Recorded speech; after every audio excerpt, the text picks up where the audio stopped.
నేను అడిగేది ఏంటంటే ఎక్కడుంది అది అంటున్నా, లేదని ఎక్కడుంది చెప్పు. ఐఎమ్ ఆస్కింగ్ స్ట్రైట్ క్వశ్చన్, ఎక్కడుంది? నీకు రహస్యంగా ఏమన్నా చెప్పారా?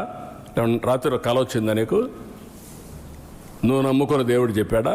మీరు జరిపిన విచారంలోనే జంతుకో లేదని తేలింది కదా, దాన్ని కూడా మళ్ళీ 10% లోపు ఉండొచ్చు కదా, 10% ఎల్లున్నారు కదా అంటే కలిసిందని. అంటే ఏ విచారణ లేకుండా మేము తిరుమల లడ్డులో ఎనిమల్ ఫ్యాట్ కలిసిందని మేము చెప్పదలుచుకున్నాం. ఇదా కదా వాదన? ఎంత అన్యాయం ఇది! So what is this? Why are you attacking? మీరు టీడీపీ వారు వైసీపీని అటాక్ చేస్తారనుకుంటున్నారు. మీరు పదే పదే జంతు కొవ్వు అని 1000 సార్లు మీ అనుకూల మీడియాలో రాయించుకొని అల్టిమేట్గా ఎవరిని అటాక్ చేశారు మీరు? వైసీపీనా? వైసీపీలు బాగానే ఉన్నారు, దేవుని ప్రసాదాన్ని అటాక్ చేశారు, పరమ పవిత్రమైన తిరుమలను అవమానించారు. What are you talking?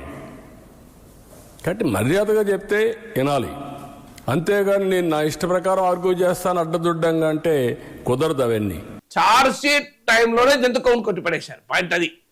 చార్జ్షీట్లో కూడా జంతుకోవని రాయలేదు, జంతుకో కొట్టేశారు. సో జంతుకోవను కొట్టేశారు. మరి ఎందుకు? ఇప్పుడు జంతుకోవని జరిగిన ప్రచారానికి ఎవరు బాధ్యత వహించాలి? దేవుడే దొరికిందా? దేవుడు ప్రసాదమే దొరికిందా? ఇంకా రాజకీయాలు 10% ఉండొచ్చు కదా అని నిన్న టీడీపీ అనుకూల మీడియాలో చర్చలు. విచిత్రంగా అరే వాళ్ళేసిన సీట్లోనే రూల్ అవుట్ చేసినాక ఇంకా ఉండొచ్చు, జంతుకోవే కలిసి ఉంటుంది. అరే లడ్డు గౌరవించడం అవుతుంది అది? ఇప్పటికైనా జరిగిన పొరపాటు జరిగింది, తొందరపడి మేము అనుకున్నాం జంతుకోవని. అయ్యా జంతుకోవు లేదని ముఖ్యమంత్రి ఒక మాట చెప్పచ్చు కదా గౌరవంగా. కనీసం అదన్నా, కనీసం పశ్చాత్తాపాన్ని మించింది లేదు కదా, ప్రాయచిత్తాన్ని మించింది లేదు కదా. కండెమ్, నాట్ ఓన్లీ కండెమ్, ఇలాంటి వాళ్ళు మాత్రం క్షమించరాని నేరం, మహాపాపం వీళ్ళు చేశారు. అంటే లక్ష్యం ఏంటి ఇందులో క్లియర్గా?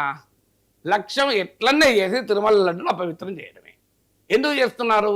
రాజకీయంగా మీరు మీ ప్రత్యర్థులు అటాక్ చేయాలి, ముఖ్యమంత్రి అన్న స్టేట్మెంట్ను సమర్థించుకోవాలి.